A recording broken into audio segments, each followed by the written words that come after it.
उमर का जमाना था, मिस्र फतह हो गया, हजरत अमर बिन आस गवर्नर बने। रिवाज ये था, मिस्र के अंदर के एक दरिया चलता था, दरिया नील, और सारे मिस्र का इन्हिसार उसी दरिया पे था। फसलों को पानी भी लगता उसी से, जानवर भी उसी से पानी पीते, खेतियां भी उसी से सैराब होती। साल के बाद वो दरिया खुश्क हो जाता, साल के बाद वो दरिया खुश्क होता, और जब खुश्क होता ना तो एक कवारी लड़की कत्ल करके दरिया में डालते, फिर वो दरिया चलता। आज भी बहुत सारी जगहों पे ओहाम परस्ती है, कहते हमारे आस्ताने का तरीका है। मैंने कहा आस्ताने का उस आस्ताने का तरीका होता है जिसका इस आस्ताने का ताल्लुक दरे मुस्तफा से होता है।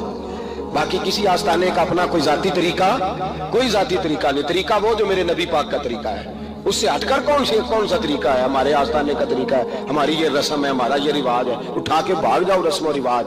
हमारे रस्म और रिवाज रसूलुल्लाह की सुन्नत के पाबंद है। सारे बोलिए सल्लल्लाहु, फिर एक दफा पढ़िए दुरूद शरीफ सल्लल्लाहु, 3 दफा कर ले ताकि ताक अदाद हो जाए। सल्लल्लाहु अलैहि नबी पाक सल्लल्लाहु अलैहि वसल्लम का तरीका असल तरीका है। हजरत उमर फारूक को जनाब अमर बिन आस, और कहते हैं कि पक्का तरीका ये था कि जब तक लड़की कत्ल करके डालते नहीं था दरिया चलता नहीं था।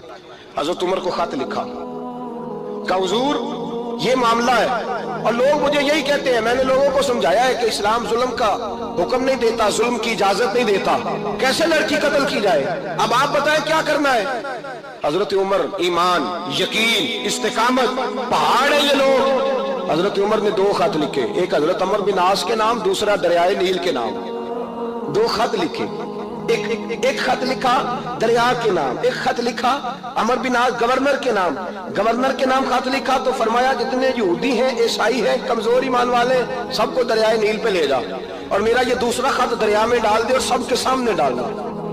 कहते हैं ये खत पढ़ना चाहे तो तुझे इजाजत भी है, सुनिए और सर धुनिए और सोचिए कि असल कमजोरी कहां आई है। रमजान के सबसे पहले जुमे में सबसे अहम मौजूद छेड़ा है, कमजोरी और नक्स वाकया कहां हुआ है।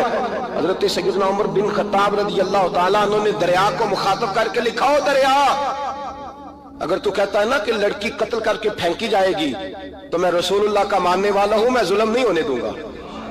हमें तेरे पानी की जरूरत ही कोई नहीं, तू बेशक पानी ना दे। और अगर तू अल्लाह के हुक्म से बहता है, अगर तू अल्लाह के हुक्म से बहता है तो फिर अल्लाह का बंदा और मुस्तफा का गुलाम उमर तुझे हुक्म देता है कि फौरन बहना शुरू कर दे, फौरन मिनट ना लगाना। हजरत सैयदना उमर बिन आस फरमाते हैं लश्करों के लश्कर लेके मैं दरियाए नील पे पहुंचा, और भरे मजमे में जनाब उमर का खत मैंने डाला तो दरिया ने बहना शुरू कर दिया। फरमाते हैं दरिया बहने लगा और गैर मुस्लिम कलमा पढ़ना शुरू हो गए। लोग मुझे कहने लगे क्या दिखाया है जो कलमा पढ़ रहे हैं? तो मैंने कहा दिखाया कुछ भी नहीं, ये हजरत उमर के ईमान की कुव्वत की बरकत है कि